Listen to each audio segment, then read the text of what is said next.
So, Geoff Diehl, thank you for joining us here today. Thanks, Simone. Can you guys hear me okay right here? Yeah? Yep. Okay, good. I can hear you. So, let's talk about displacement first. I want to know what policies and programs you will adopt to slow and stop gentrification and displacement, especially for working class and communities of color on the wrong end of these forces. Right, so affordability, Simone, you know what, let me just say this. Thank you to MACDC for hosting this, Simone for being the moderator, and for all the community partners that provide the feedback from each town and city across the Commonwealth. That's why you're here, and that's what's important for this state to grow. So thank you for hosting this and having me here as well for the forum. But affordability, I think, is the #1 issue in Massachusetts right now. 50,000 people left our state last year, due in part, I think, to the high cost of living, obviously housing, but add to that the gentrification in urban centers that makes it hard for families to have the option to stay near each other. If you're retiring, where do you go to downsize? If you're a first-time home buyer, what's affordable? So one hope is that remote working can provide at least a release valve for a percentage of workers to relocate to suburban areas and drive down demand, but we'll also have to have reliable transportation as part of the mix to make sure that works. I think Governor Baker's efforts to create the multifamily affordable housing at transportation hubs is an important step as well.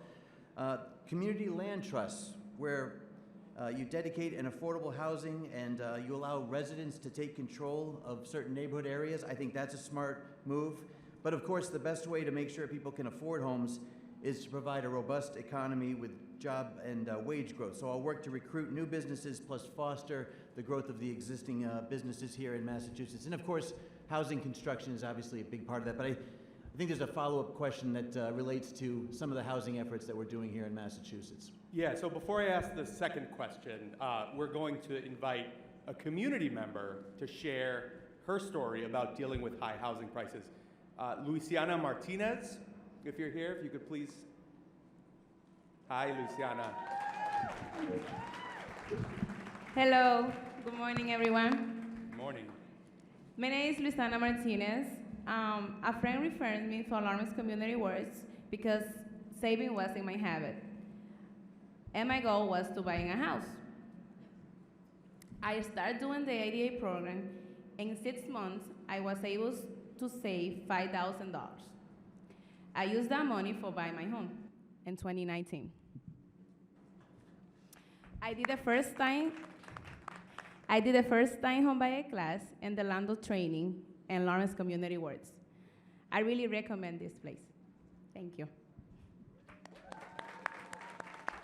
Thank you so much. So, as a follow-up question to that, I want to say that this story is emblematic of so many families across the state that I've come across personally in my reporting, and obviously many more. What will you do to close the racial homeownership gap in Massachusetts? And specifically, will you continue the state's Commonwealth Builder program and or take other steps to increase access to homeownership for first-generation home buyers? Thanks, Simone. And Luciana, thank you for your story, and I really appreciate the fact that you were able to do that. Congratulations, and good luck for going forward. We know right now the high inflation has led to rapidly increasing mortgage rates, and that's a serious problem.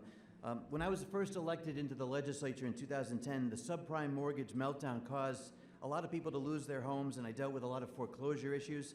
There was predatory lending, illegal robo-signing of home foreclosures by banks, and that caused too many people to be displaced across the entire state. In 2011, I was able to get a study passed to work with Mass Housing on a plan to provide a version of unemployment insurance for mortgages modeled after a successful program in Pennsylvania. And I'd like to continue work on a plan like that in case, God forbid, we have a similar crisis emerge again. But the Commonwealth Builder program that you mentioned, it's run through Mass Housing. It's one of the key ways that we can increase single-family and condominium homes for people with moderate incomes. I want to definitely continue that important work.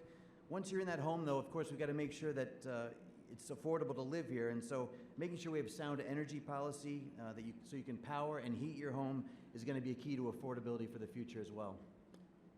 Indeed. Earlier today, MACDC, congratulations, celebrated the 10th anniversary of the passage of the Community Investment Tax Credit. Big deal. This provides a 50% tax credit for qualifying donations to CDCs. That's huge, 50%.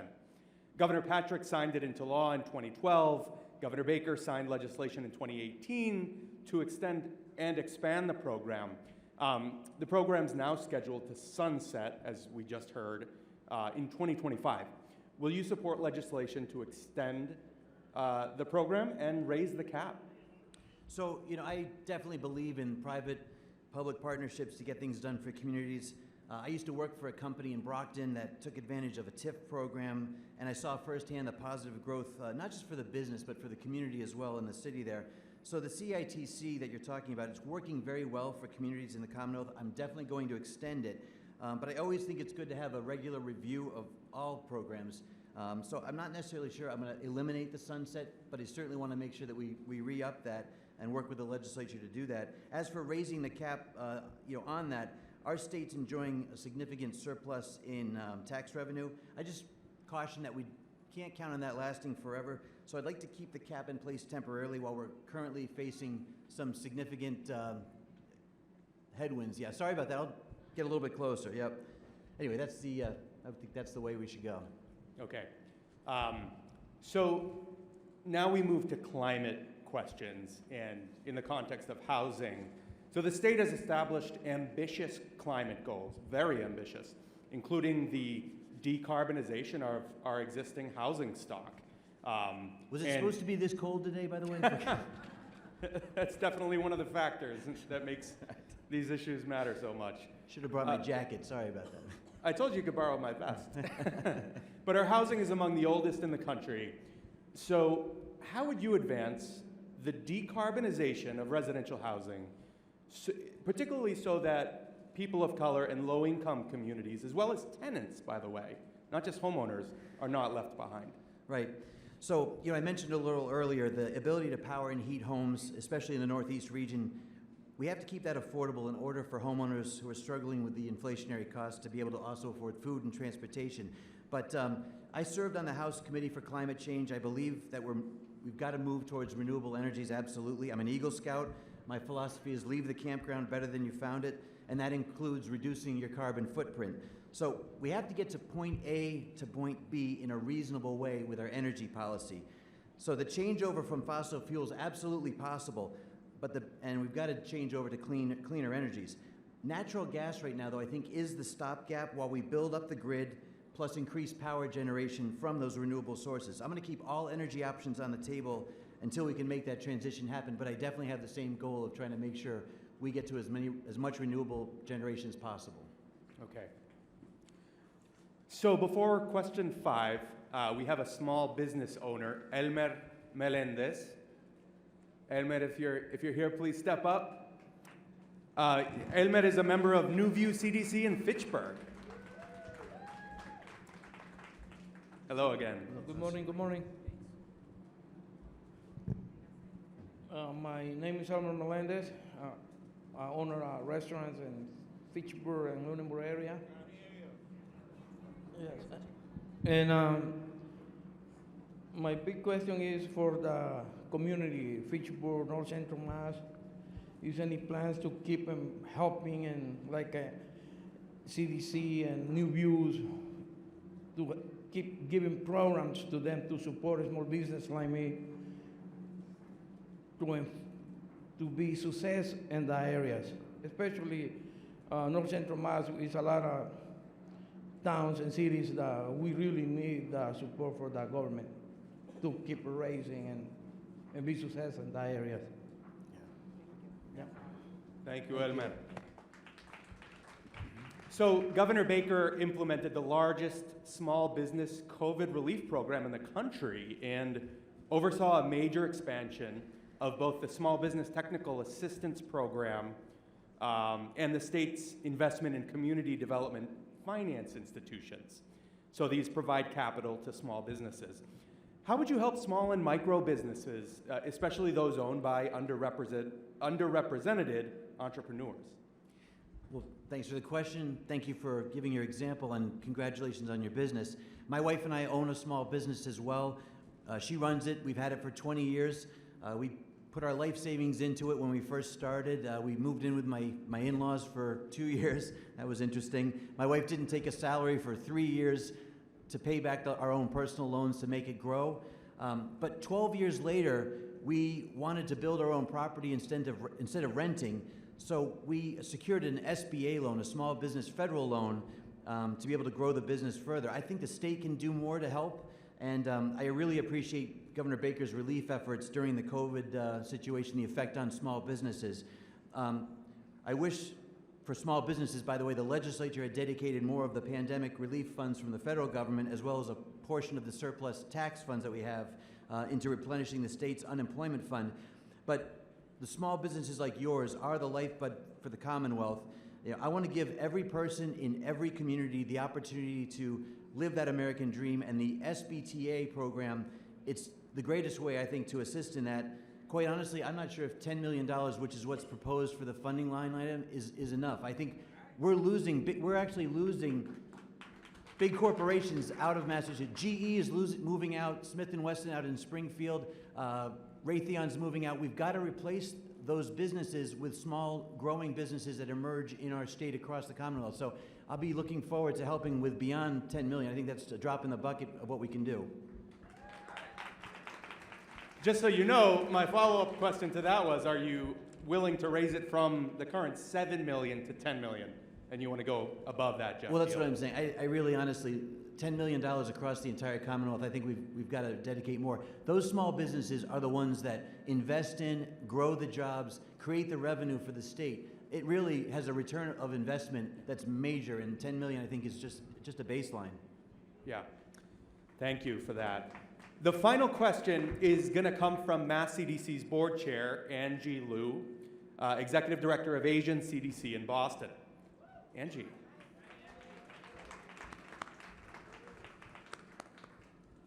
No.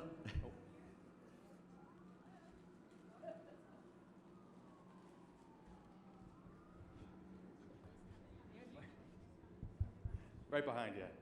There we go. Hear me? There we go. Yes. Okay. So the MACDC, as an organization, for the last 8 years, we had a very successful partnership with Governor Baker. Each year, we got to meet with him regularly to talk about the issues that our communities are facing. And it was during one of those meetings that we gave him the book, The Color of Law, which he actually read cover to cover, and which spurred his initiative to really address the racial homeownership gap. If you become governor, will you commit to meeting regularly with the MACDC board leadership so that we can continue the collaboration on housing and economic development issues? Thank you. Well, thanks, Angie. That's Thanks, it. Angie, for the question, and the answer is, of course, yes. I don't think we should just have an annual meeting, however. I think it really should be monthly, and quite honestly, even though you're talking about economic development and housing, to me, all the secretaries that I would appoint should really be meeting with you. Public safety, energy, everybody should have a discussion with what CDCs are doing across the Commonwealth, because they play such an integral part of giving us the feedback of how we can do better in each community. Things we're not thinking of, and maybe there's some suggestions we can give, you know, from the cabinet as well back down. But at the same time, when I served as a state representative for 8 years, the best ideas came from the people who led the 3 towns that I served, Abington, Whitman, East Bridgewater, the people who ran the senior center, the people who did the veterans outreach. Those were the ones that gave me the ideas to go to Beacon Hill and make sure that we were doing the right job. The CDCs, to me, are the real connection to each community. I promise you, more than a year, once a month, if you guys want to have that meeting, I'll be happy to do that. Well, Geoff Diehl, thank you so much for having us. I want to invite you briefly to share any closing remarks you might have.